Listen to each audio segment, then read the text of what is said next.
Hello and welcome to DesignChat, the best live design discussion on the internet. I'm your host, Ryan McGovern. On Twitter, I'm at Hoopajube and at DesignChat. Every week we get together with some of the coolest people from design to hang out and commiserate and tell stories. This guy. And tonight is no exception. We have Mr. Justin Ahrens, second timer. Yeah, I'm excited. Double timer. Here How did I qualify for that? I don't know. You kept on bugging me, I think. That's what it was. That's what it was. I gave you beer. And I was good at golf club. That's tradition.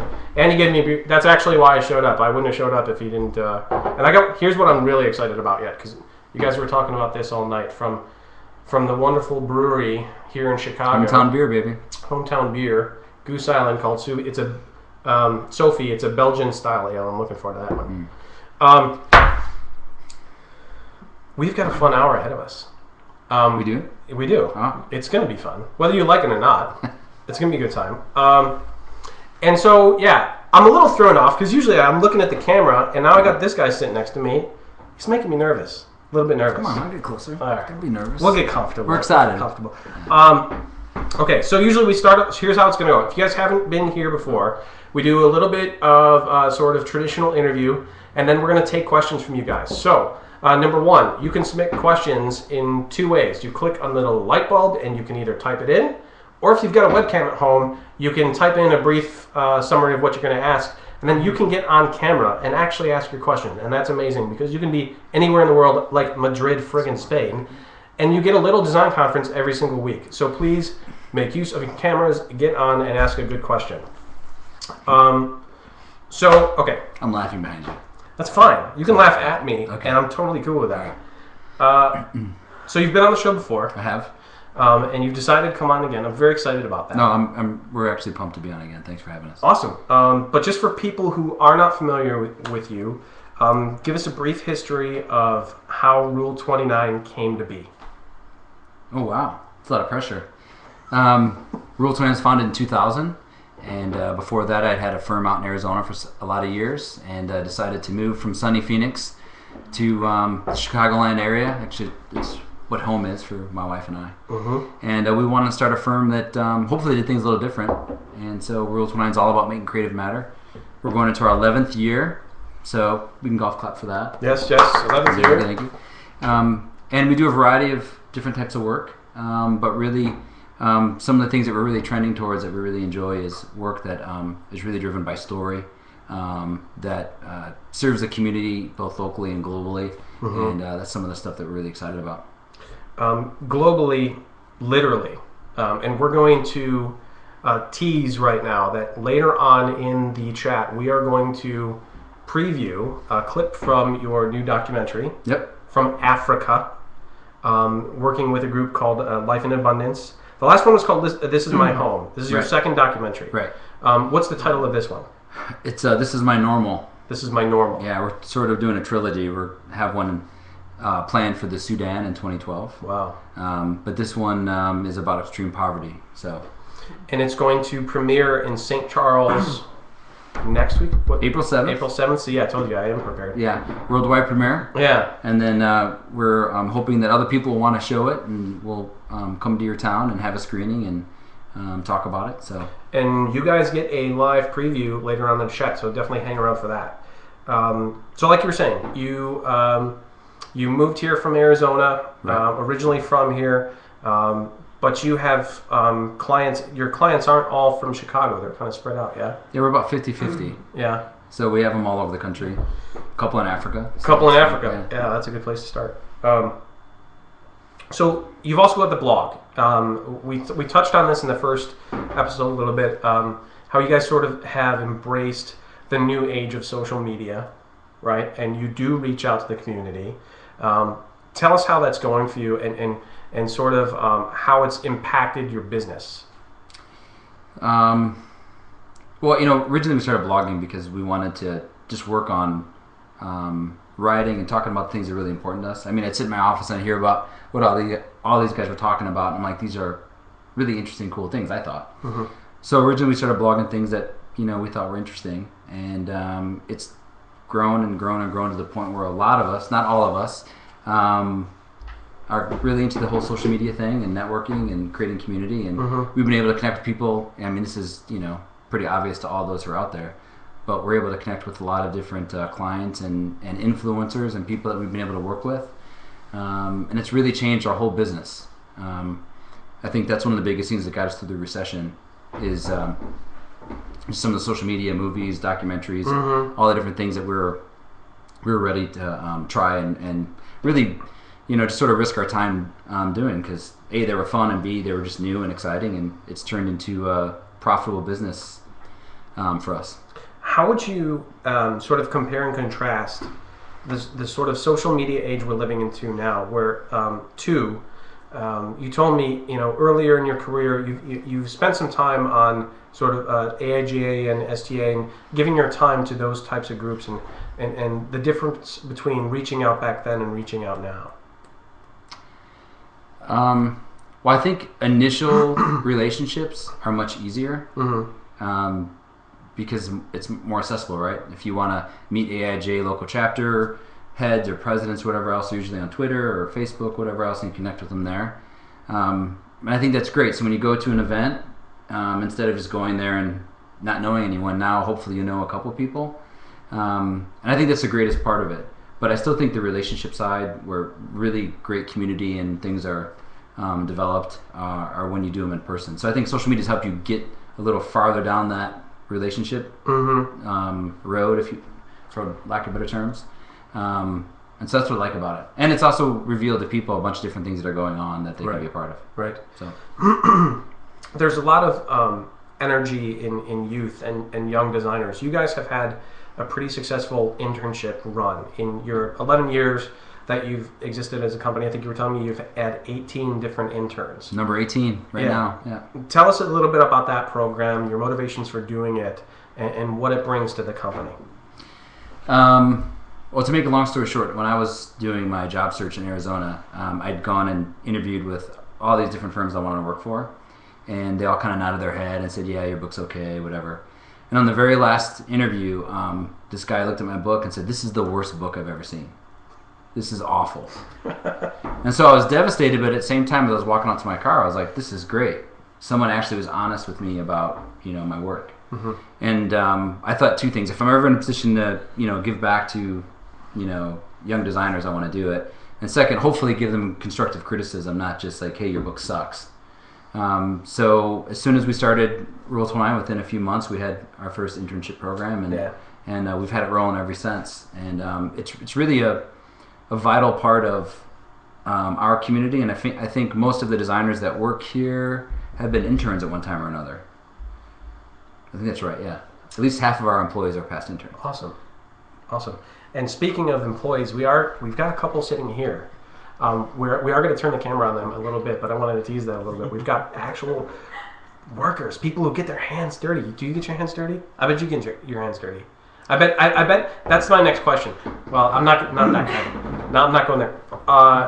Coming from the background, I know what you're talking about. You don't. Yeah. And you won't. Coming up as a designer and then progressing into business owner. Right. I bet you have a lot of moments throughout the day and throughout the week where you see someone working a project and you're like, you want to get back into it. Do you jump in and actually get into the concepting and the artwork and stuff? Where's your role sit right now? It's a great question. I don't do as much as I want to do, and I don't do as much as I think I need to do. And we've made some changes there. We hired a new employee to come in, new team member. His name's Bob. He's great. He's supposed to come in and help take some of those responsibilities. But my role's changed. I mean, I'm here to hopefully help all the designers do better work. I don't think I do that as much as I want to. I spend a lot of time with client relationships, working on strategy. I've just been able to start dreaming again about where Rule 29 can go. And I do get to do some cool projects like the documentaries and that sort of thing. So that kind of sucks up my time. Awesome. But no, I do. I do want to get in there more. Yeah. Yeah. Do you, so you don't get over and put pressure on a designer and say move this here, move that there, and jump into it. It's kind of sometimes. Yeah, sometimes. Yeah. Today actually is the first day, and I think 6 months I actually opened up a document, made some changes, and sent it to the client. How'd that feel? It was good. If I burp in your face, I'm sorry. No, it's good. I've been trying to hold one back the whole time. You've been feeding me beer this whole time, and I'm just like, burp, burp, burp. Yeah. Apologize, guys. I'm very sorry. No, I'm not. Actually, I'm not. This is fun. We're having a good time, so I don't apologize for any of that. In the last time we talked, you said something to me that's really stuck. You were talking about your motivations for starting your business, and there was a line specifically where you said there was an opportunity to tell the truth for your clients. And I said that? Yeah. That sounds great. It does. Yeah. It does. It's really, seriously, it sort of echoed around in my head for a while, and it's something I've taken with me because it's impactful in a way where coming up as a designer and a creative, you're trying to tell the truth for yourself for a long time and learning how to do that and learning your own language. But then getting out of school and taking on clients, your job completely changes. Right. There are a lot more rules put on you, and you realize the parameters that you have to work in. But that statement to me is a complete fresh state of mind where you realize that your job is to help your clients move their businesses or services along. Tell me a little bit about where that came from and what it means to you today. Well, it's really a foundational belief that I just have. Some of my earlier jobs in the profession, we were working with clients that wasn't very inspiring to work for, and some of the things we were asked to do I thought were a little unethical.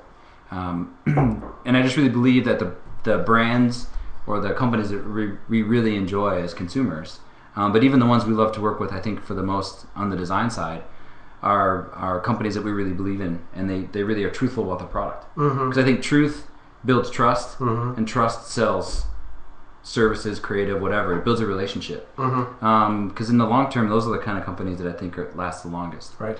So really for us, that's sort of a mantra. That's one of those things that I look for when we're trying to match our culture with another potential client's culture. I'm a big fan of Mr. Mig Reyes. And I heard somewhere along the lines that he worked here. No, is there any truth to that? Yeah, he interned here for a while. He interned here. Yeah, and freelanced here for I want to hear the most embarrassing story you have about a young Mig Reyes. In his early days, what's the goofiest thing that kid did? There's no way I'm saying that on that. There's no way. Well, here's the thing. We can cut it out of the podcast if right. We can have him approve it. Yeah. Later. Yeah. I'm gonna be disappointing. I really don't. Yeah, I know. What's the goofiest thing he wore? He has a lot on me. Yeah. No. That's why. Actually, when he was a student, he used to wear those big old keychain. Oh, the long keychain attached to the wallet? Yeah. You know, and he's just a skinny little guy, so like, I don't know if he wore that to balance out so he wouldn't fall over, but... Meg, I'm sorry. Yeah. I'm sorry. Yeah, Meg, I love you. Everybody loves you. Where's my t-shirt, by the way? Seriously, send us some t-shirts. What's your favorite t-shirt? The Michael Jackson one. Michael Jackson one? Yeah. Why? I'm still waiting for it. Yeah. Because, see, here's the whole thing. Mig says he can moonwalk better than me. But he's always chicken. He never shows up for a battle. So I'm always here waiting. I want to see this. I'm always here waiting. And if this ever happens, I want to be present for the Justin Ahrens, Mig Reyes, moonwalk Mig battle. Versus Justin and Steve Gordon at the Howe Conference, Chicago. Is that going to happen? Well, we talked a lot of smack last year, and I think someone didn't show up. It was me. Because he was practicing. Right, that's what it was. Mig, he's coming for you, man. You got to practice. Seriously. If that really happens, you got to let me know, and that's got to be recorded. It'll happen. It's got to happen. Mig shows up. Tell me about the graffiti retreat. Oh, right on. Yeah, we have a client out in Arizona who wanted to... downtown Phoenix is redoing their whole downtown. And he wanted to create some art. He was approved by the city to do a mural. Okay. And so he actually met a street artist who was looking to get a portfolio book made. And I just happened to be there for a photo shoot. And we were talking about doing some trade out. And he goes, well, I'll only do it if you collaborate with me on creating the art. So I was really pumped because, you know, I was the kid back in the day that would listen to, you know, rap music, had my my black and white Adidas, and I always graffitied on my notebook. So it was a fun opportunity to be a kid again. And so the whole team, we took a day, and we went and Carrie, actually our senior designer, and Bob put this all together. They went and put a bunch of services up that we could tag and paint and, you know, experiment, just have fun, kind of graffitiing some stuff. And then we watched Exit Through the Gift Shop. Nice. Film about Banksy. And then we just talked about it, and then actually kicked off the whole project and spent a day just brainstorming what this art could be about. And in fact, we just sent it to the street artist. He approved it as far as like what he needed.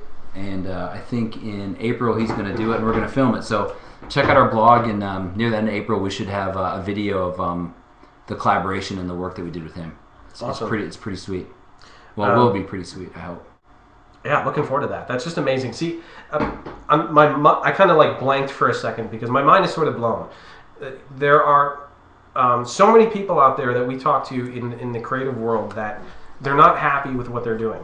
And then to hear these stories about a group like yours who not only, you know, follows their mantra and really believes in what they're doing, but then has crazy stuff like that happening. I'm sure all of you people who are working out there right now are extremely jealous of what it's like to work here.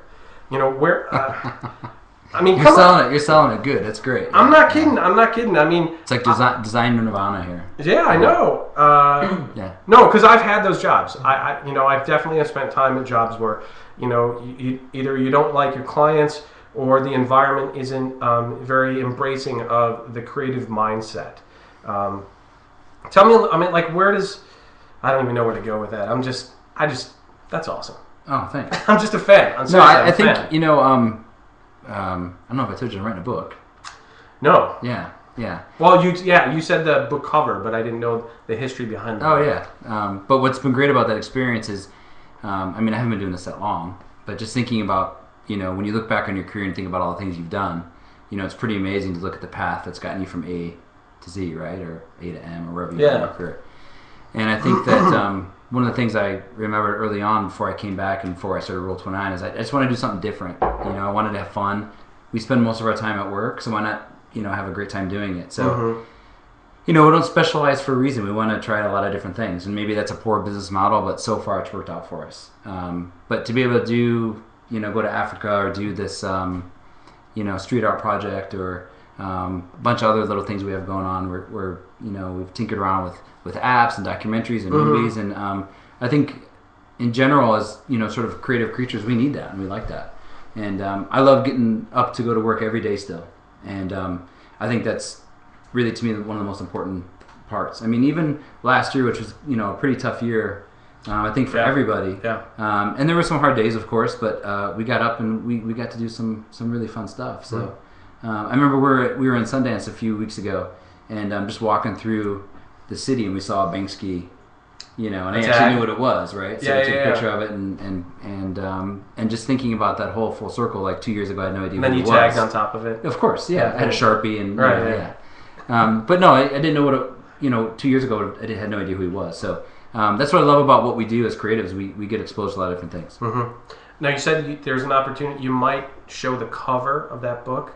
Yeah, that's sort of been discovered. Can we show that on camera tonight? Yeah, whenever you want. Yeah. Well, let's do it now. Let's definitely, now that we're on this. Do you got it around, or am I putting it on? Where is it? You don't turn your computer on now, do you? Oh, that's what's on the screen. Yeah. Let's do it. So here is the cover. I don't want to spill my beer because that would be a DesignChat faux pas. But here's the cover of Justin Ahrens' new book called Life Kerning. That is an awesome title. So I haven't been approved to show this yet, but I can also He's going to be show you sued for showing this. This is some of the inside spread. So yeah, there it is. Awesome. And so one of our designers, Cheech, has been working a lot with me on this, and she's done the lion's share of the work. But it's been a lot of fun so far. So just in case you guys can't read it on the screen, it says Life Kerning, where life and creativity meet. You're probably closer than you think. So how close are we? I don't know. We should have to sit down and kind of analyze what's going on in your life. Ryan, do you want to do that? Do you want to do that on your show? You want to reverse it on me? Yeah, come on. Are you happy with where you work? Next chat. Oh, okay. We'll do that on the next one. Okay. I'm not gonna be thrown off like that. Come on, man. Just so you know, the book will be out in October. October. Shameless plug, sorry. No, that's awesome. Why would you not yell that from the mountaintops? That's amazing. Because I hope it's good and people want to read it. October. So this is... Let's do another show in October. All right. When the book comes out. Let's do Only that. if I can have my whole team on. Whole team? Yeah. Well, we're gonna get a couple team members tonight. Okay. But we'll do the whole team for that with your book. And maybe Mig will come and we'll have a moonwalk off and the crowd can decide who's better. The champion of the moonwalk off will show up. Is that the right term? It is now. It is now. Moonwalk off. I'm challenging you, Mig Race. He's bringing it, dude. I'm writing this down. This is happening. October, book, moonwalk, done. Brad, we've got a couple questions, so I want to start filtering those in. Just like I promised people. I don't see any questions though. See, there they are. All right. First question tonight comes from Peepo Zoft. Wants to know how to say your clients if they are. What do you say to your clients if they're wrong about something without affecting the relationship? So if you've got a disagreement with your client, right? They're asking for something and you clearly disagree with what they're asking for. How do you handle that without hurting your relationship? I typically really try to take the words that you're using to describe what they wanted and show them in their words why the solution we gave them we think is doing exactly that. Right? That doesn't work every single time, but really it's to open up a conversation and say, hey, you asked for this, we delivered this and this. A lot of times we even give them a better idea than they ever thought, and we have a conversation about that. But it's hard, right? It's a collaborative process. I mean, we have to give and take a little bit on that. But that's usually I start with there, and then I come down to ask them what they think the value is of what we're doing, and then if they are really having problems with us, ask them why they hired us in the first place. Right. No, I'm kidding. But yeah, I've done that before. Yeah. Some people use a creative brief at the beginning of a project. If you're not familiar with the term, I'm going to dump the question. If you're not familiar with the term, a creative brief happens at the beginning of the project where you and the client outline what the project is going to entail, what they're asking for, what the deliverables are, and what the expectations are. And there should be checkpoints throughout the project where you both check in and say, this is where we're at. Are we still on target with the creative brief? Do you guys do something like that? No, and in fact, and I should have said it clear, that's exactly what I mean. You take the brief's description and use that in describing your creative. Because it holds both parties accountable. Right. And the great thing about that is you'll know right away if you're wrong, right? And so you have to be willing to admit that. And on the flip side, it really will, have them sit down and think about, well, I actually didn't mean that. Well, then you can start talking about, a change order or trying to do something different. Exactly. It can help identify if there's a need to change the project. Right. If maybe once you started researching the subject that you're looking into, perhaps the mindset you had at the beginning of the project isn't right, and you can both revisit that, and communication moves on and everybody's happy. So we have Tim Damitz. It's French. Damitz. Damitz. And Susan Herda. Hello. Both creatives here at Rule 29. Introduce yourselves. I'm Susan. I'm a designer here. I've been here for a long time. I started as an intern, so much like Tim and a lot of other people here. I'm Tim. I'm the creative director. I've been here for a few years, to almost 3 years.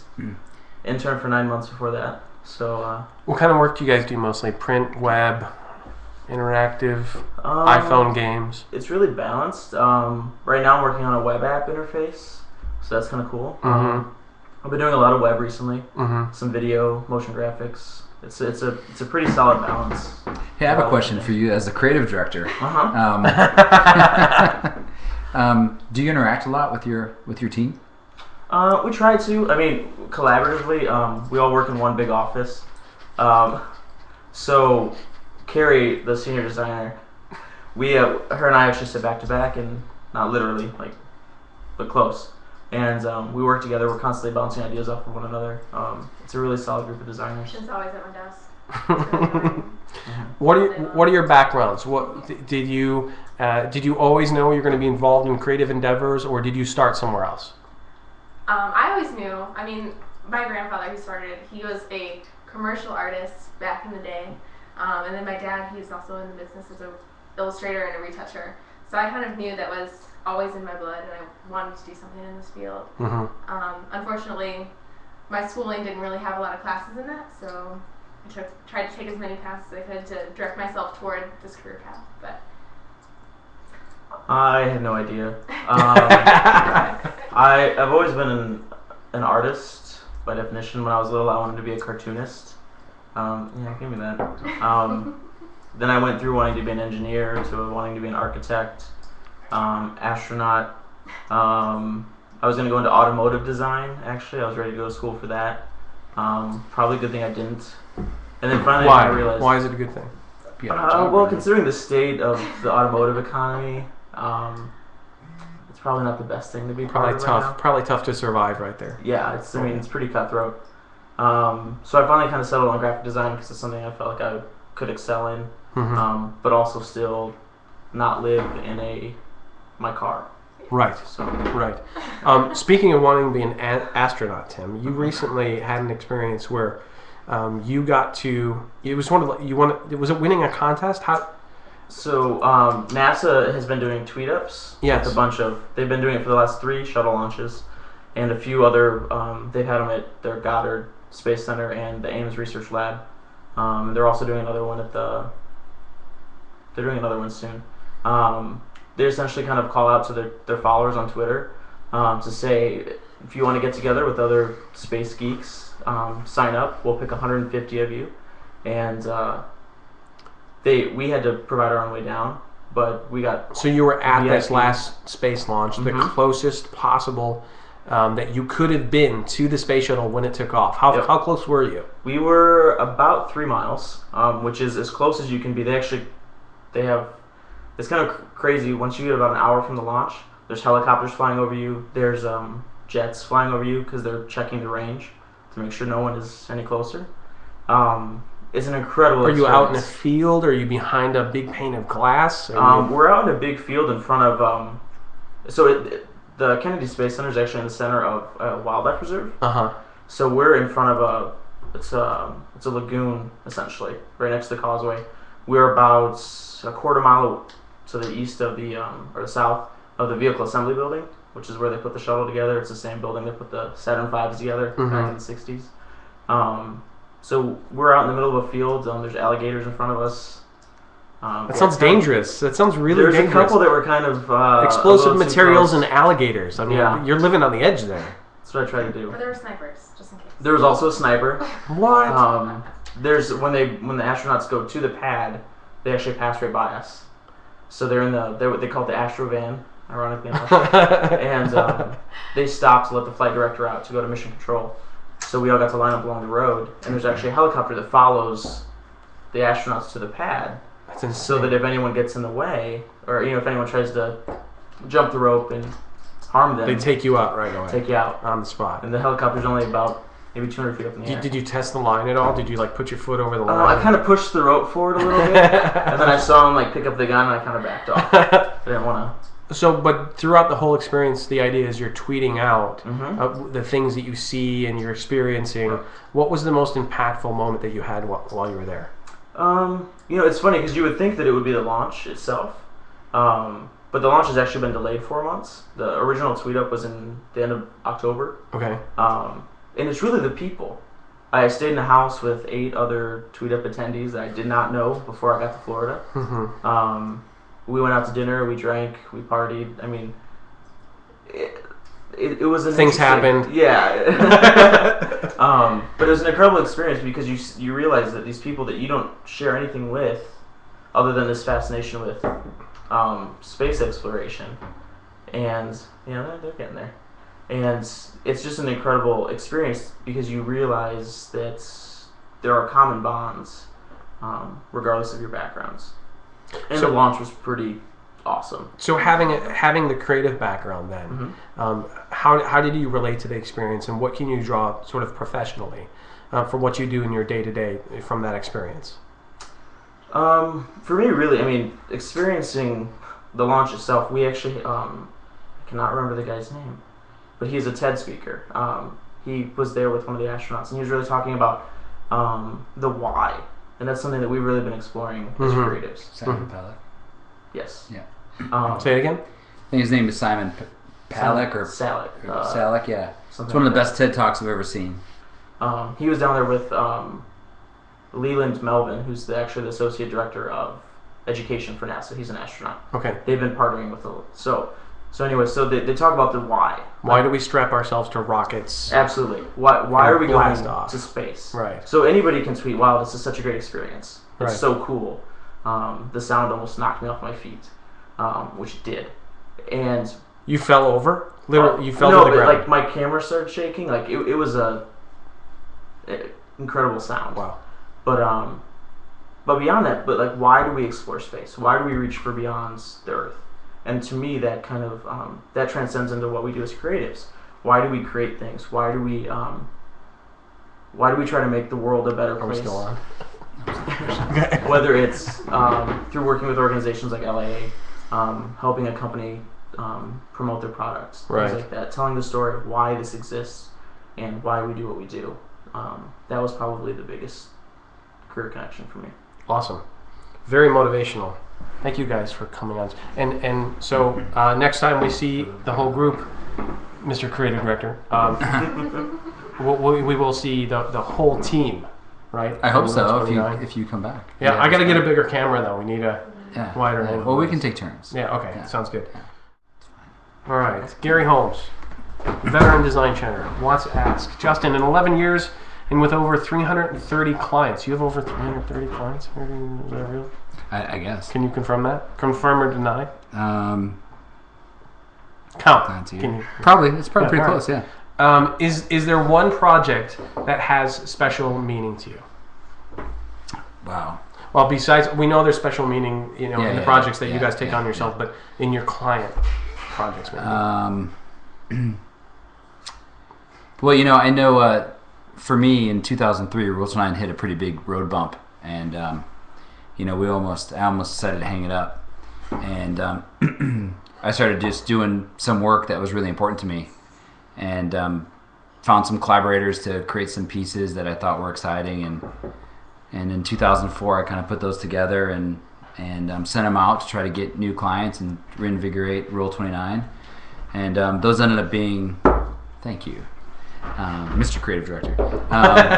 Those ended up being work that got us a lot of work, but I also entered into a couple of shows, and that got us a lot of recognition, which got us other work. So there was like 3 or 4 during that time period that I just got back to being a designer, and it was I don't know, just really cathartic and just an awesome experience. And then all the work that we do for any organization that we think changes the human condition is exciting. Africa is obviously a big deal, but that's personally one of those things that I love. But I think a lot of the work we do together as a team, is exciting. But it's probably those early jobs in 2004. Yeah. You do a lot of pro bono work. I remember, I think we said in the last chat that it was one client a year or something like that, or one big project a year. What's the most rewarding experience out of doing that work, and how do you choose your clients? So there's 2 questions there. There are. Yeah. Do you want me to write that? No, I got it. Okay. I got it. I love it. The more you drink, the snippier you get. That's fantastic. Yeah. I think part of the reason why we love working for nonprofits is not only for the things that they do for our community, but when designers can come in and really help organizations change their messaging and do things for them that they otherwise can't afford, and you see the difference you can make. For example, Life in Abundance, we helped take from an $800,000 a year charitable organization to over $2 million in 2.5 years. Wow. And to see what they can do with that money to change living conditions in Africa is staggering. And so our design helped that happen, and that's incredibly rewarding. Right. From a client standpoint, we try to go after clients that we think would be really, really interesting to work for. But it really comes down to the culture, to see if our cultures fit with theirs. Right. And we go through a couple steps with that. It doesn't always work out perfectly. We get some stinkers kind of sneak in there.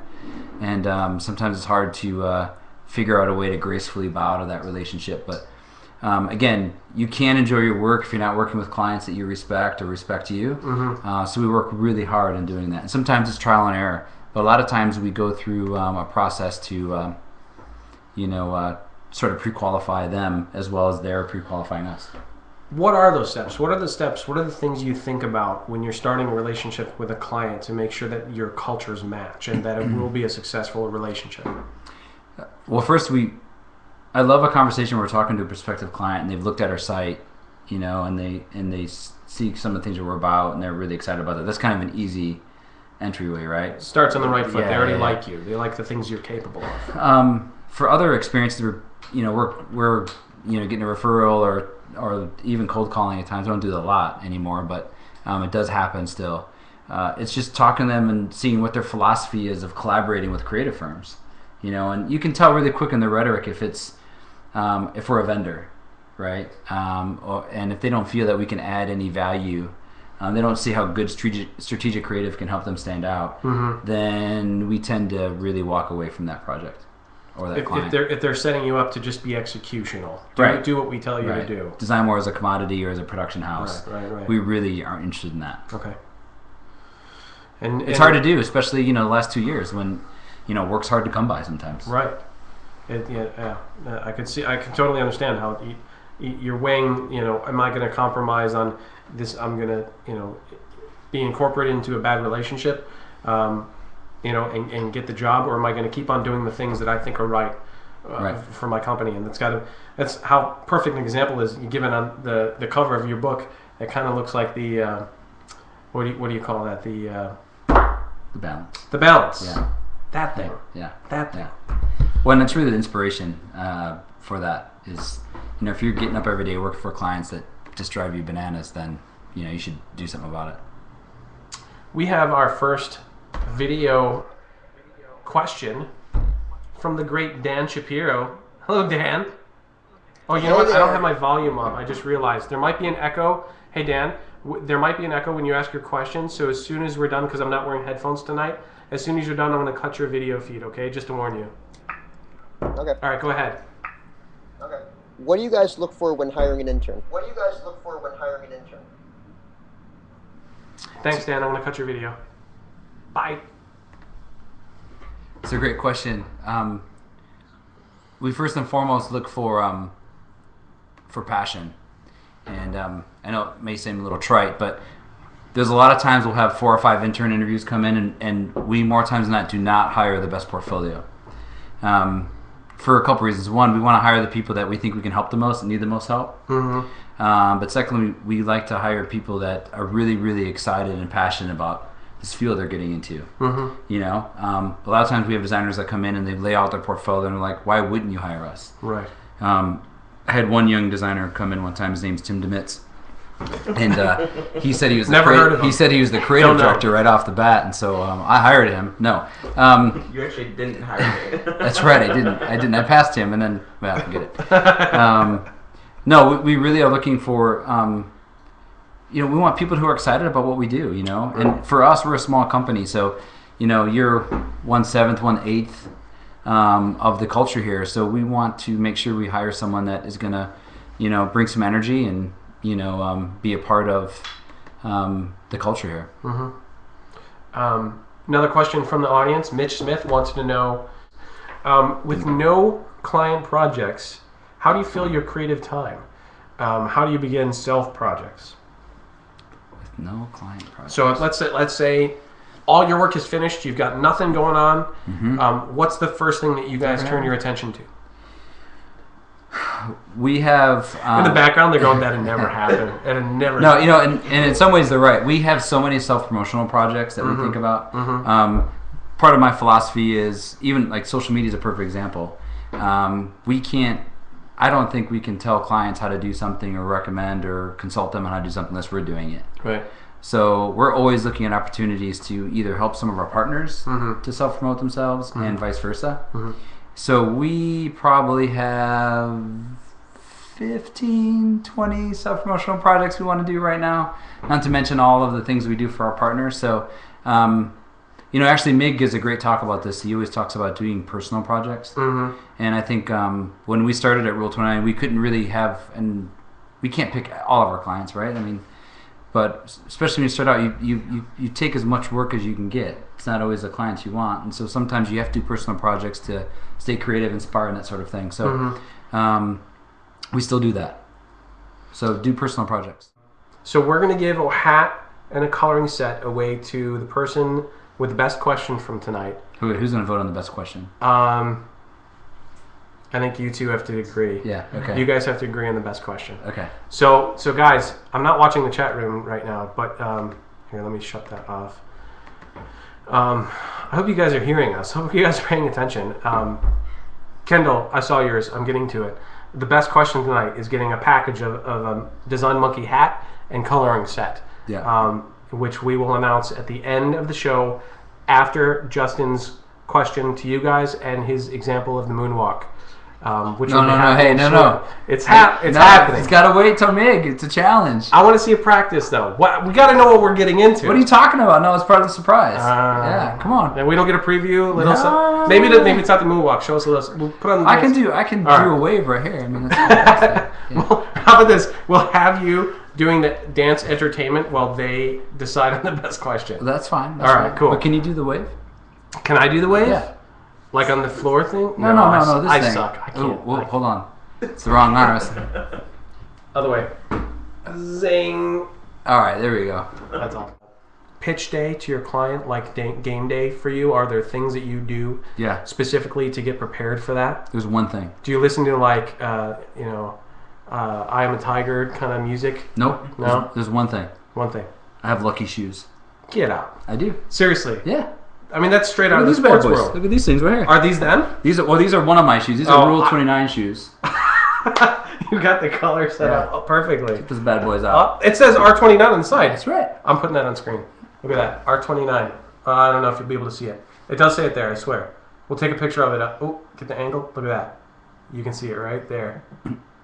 R29. That's awesome. So I've moved into Timmy, our creative director, has designed some case. You're getting new business cards tomorrow. Designed some K-Swiss for me, but I'm also a big fan of Pumas. So I have a variety of pairs depending on what I'm wearing that day. That is very cool. Yeah. That is so cool. Wow, more questions just popped up. See, you guys know you're going to win something, so you're asking questions. I'm not even going to preview these because I know these are all good people here. Kendall wants to ask. We can give away more question. than one. How many do you want to give away so we know? Let's do two. Let's do two. Two, okay. Two. So you guys got to come up with the two best questions, okay? Kendall wants to know if you could only use 2 crayons for a whole day to color. What are those colors? And are they Crayola brand? What's your brand? Oh, Crayola all the way. Crayola? Yeah, because you don't want those crazy wax ones. The waxy ones. Yeah. Navy blue and chartreuse. Chartreuse? Now, is it because of the color or because of the name? The name. The name? Yeah. All right. I like magenta too. Magenta. Mitch Smith wants to know, is this the winning question? No. Next. Jose Olide. Any suggestions on how to find people to share? See, the questions are coming in now and they're moving on me. Who share your vision when forming a team and starting a company. So when you're interviewing somebody, how do you know? How do you get that vibe from them? Is it something they say or pose themselves, or what is it? For me, it's several things. So you have to have, if you're going to actually be an employer, you have to have a pretty amazing portfolio. So it does start with that. The second thing is both of these people just flexed. They're like this. They were like, bam. They just struck a pose. That was the coolest thing that's ever happened. I really wish it was on camera. That was beautiful. Thank you. And you have to have a pretty strong personality to work here. Like I said before, you have to be passionate. Right. And I love when people come interview here and they've never looked at our website. Mm-hmm. That's my favorite. What do you say? What kind of work do you do? What do you say to them? I'm like, the interview's over. Yeah. You're like, bye-bye. Yeah. No, but I think it's, and then we start talking about some of the things that are important here and see if those values align with their values. Mm-hmm. And then when you get to the final interview, we actually have a culture test that we have everyone take. Culture test? Yeah. Like written test? Well, it's like it's. Or is it like taking a culture from the throat? What was that? That's what they call it when you get a swab for when you're tested. There's no DNA testing here. Yeah. No. It's more. I was really concerned for a second. No, it's more of a multiple choice. Oh, okay. You would do well. Oh, I would? Yeah. I'm It's easy. smart. You just press buttons. Okay, I like buttons. Couple more questions, and then that's the end of the question session. And Justin is going to ask his question and then dance for you. That's happening. Craig Clark. Oh, sorry, I clicked on the other one. We'll get to Craig in a second. From Gary Holmes, do you have a guilty pleasure website? Thank you. I used to ask the question a lot. What's the one website that you want no one to know that you go to all the time? And that is a reaction that happens every time I ask that question. There's a moment where they think, and then they laugh and smile because they know they have one. Actually, it's not. I don't think it's that bad. I'm sort of a Bravo junkie. Okay. I go to Bravo. I love Top Chef, and what's the favorite show? Top Chef? Oh, Top Chef by far. Yeah. Okay, that's not too I bad. sometimes watch the, That's not too bad. the Millionaire Women. Yeah, outrageous. The what? thing. What is it? You like Rachel Zoe. Come on. Oh, I do like Rachel Zoe. It's now official. You can start mocking me. That's So awesome. much drama. Last question. Craig Clark wants to know, if you were a hot dog, would you eat yourself? Oh yeah, it'd be tasty. Thank you, Craig. Perfectly responsible question there. I like it. All right. Now it's your turn. We're turning the tables, and you are asking a question of the audience. And here's how it's going to go down. You can post your questions in the chat room, and they will fly by, and we will laugh at them. Or if it's really poignant, and sorry, I'm not even on camera. If you think it's worthy, type it in the way that you would ask a question, and we'll put it on the screen, whatever your answer is. Okay, so what do you got? Okay, so if you could use your design ability to change anyone's thoughts, perspective, or feelings on a particular social scenario, what would it be? AIDS, poverty, cancer, Alzheimer's. If you could help change any perspective on something that is really important to you, that So could what's change the the human subject? condition, what would it be? What subject would it entail? Yep. Okay. Healthcare in America, it says Eva. Charlie Sheen. Charlie Sheen needs all the design help he could get. Healthcare in America is a big issue for a lot of people right now. We've got a couple popping up here. Community from Jose Ovide. I hope I'm saying your name right. I'm sorry if I'm not. Compassion for one another. DesignChat links, which is Andrew Tibbetts, the great Andrew Tibbetts of formerly Samana Mason, now Symbolic, says, I'll get to him in a second because I just clicked on the wrong one. Ernest Defoe, instead of plugging money into developing countries, helping them educate themselves. Education is a big hot topic right now. I like that one.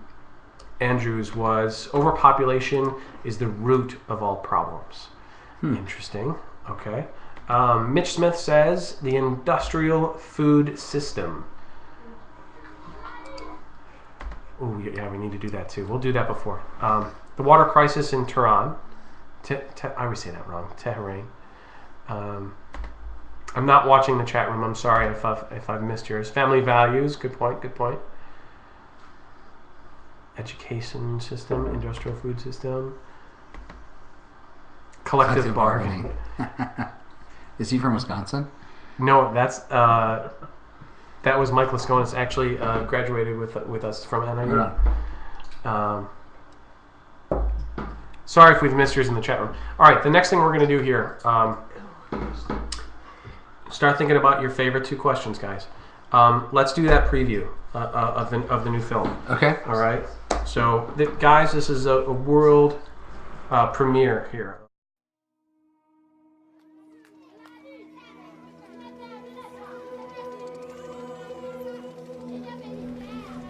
Poverty in the context of slum is a very relative terminology.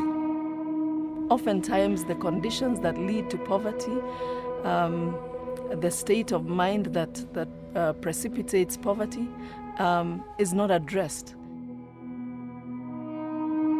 The population was not planned for. Nairobi, for instance, was originally thought of to be a city that would include 400,000 people. Now we are at a population of 4 million people.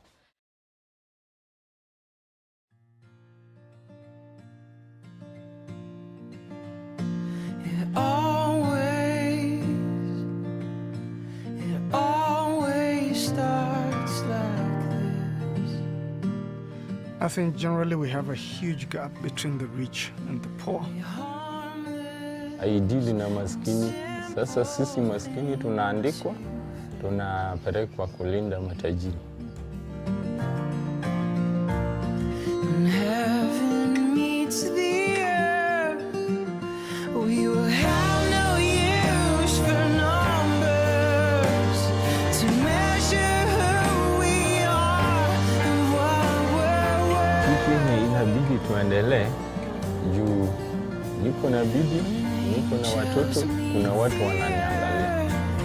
May our bodies be light, and the angels meet the earth. May our heavy hearts untie. When the angels meet the earth, may our bodies be light. May our bodies be light for you.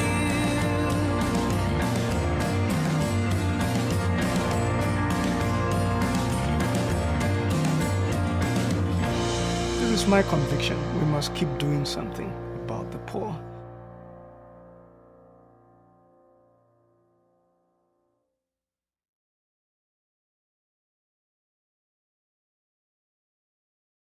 That was very moving. There was a moment in there, there was a shot looking through sort of an alleyway, and a mom was hanging laundry, and a child was in the background, in focus in a doorway. And there's a moment where a child makes a specific sort of face where they've stopped, they physically stopped moving, because children, they're rambunctious and crazy. Right. And that child had stopped in a doorway and was holding onto the doorway and sort of watching what the mother was doing. And there's a moment where you can tell where a child is processing what is happening around them. Being in that area and seeing those moments when a kid like that is trying to come to terms with, you know, their surroundings. What's the most impactful thing that comes to your head when you see something like that? That just extreme poverty like that can even exist in this world. You know, I go down, we all go to the grocery store and we have like 15 different choices of peanut butter, you know, and most of the kids that we meet will eat every other day, if they're lucky. And that is just, I don't know, that's something, extreme poverty is really on my heart. I think that we have an opportunity to help alleviate that. Designers can play an incredible role in that movement. So anyways, I could go talk about that for weeks. So wow. Yeah, those images are still bouncing around in my head. He whispered around in my ear as we were watching that. The last shot that was panning over the whole slum, that is the second largest slum in the world, second only to the slum in Cairo. No, it's the second largest slum in all of Africa. All of Africa. Yeah. Okay, I'm sorry. It's called Kibera. And we actually, it was so large we had to rent a plane and take that shot to get it. But I think now Cairo has recently been listed as the largest African slum. Largest African slum. And it's only going to get bigger with all that's going on there. So, well, obviously, you know, good luck to you guys in the premiere of your film and thanks, man. In telling that story and getting out to as many people as humanly possible. Obviously, it's gorgeous. Everyone's just seen that. That last bit of type that we saw on the screen, the title was done by Von Glitchka. Yep. Who is going to be on the show in a couple weeks, actually. So very much looking forward to that and meeting him and hearing his story from that. So I just, before we start wrapping up here, I just want to thank you again for coming on. Oh, my pleasure. But we've got some business to attend to. So we've got two questions who are going to get the Design Monkey hat and Design Monkey crayon set, if you will. So that comes with crayons and the everything. Whole shebang. Yeah. Okay, so how this is going to go down is the people who ask these questions tweet me at DesignChat with your email address or just tell me who you are afterwards, and we'll figure it out. We'll get your address and we'll figure the rest out. So the two favorite were the question about the crayons. Who asked the question about the crayons? Do you remember who that was? In the chat room, tell us who asked the question about the crayons. Kendall Walker gets the first one, and then Jose's question about inspiration.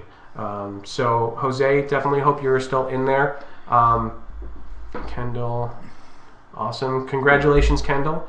Jose, if you're still Elite 8, there he is. Very cool. Yeah. All right. Cool. So those two people, I'm going to write their names down really quick just so I remember. Kendall Walker, and Jose Elite. All right. I will get in contact with you guys this evening, and then we'll get that stuff out to you. So congratulations. Great questions, guys.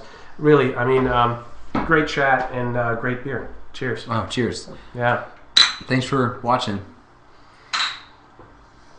So the next show with you guys is going to be October. We're going to do the whole show, the whole crew. Oh yeah, and we'll give away a ton of stuff. Ton of stuff. New movie, books. Seriously. We'll give Tim away. We'll give away the creative director. Yeah. So thanks again, everybody, for coming out. We will be on next week. I'm not sure who... We've got a tentative schedule for next week. I'm not sure what's happening with that, so I can't really announce it yet. But watch my Twitter account at DesignChat for that announcement. And until then, use the hashtag DesignChat. We love you guys all, and we will talk to you soon. All right, bye-bye.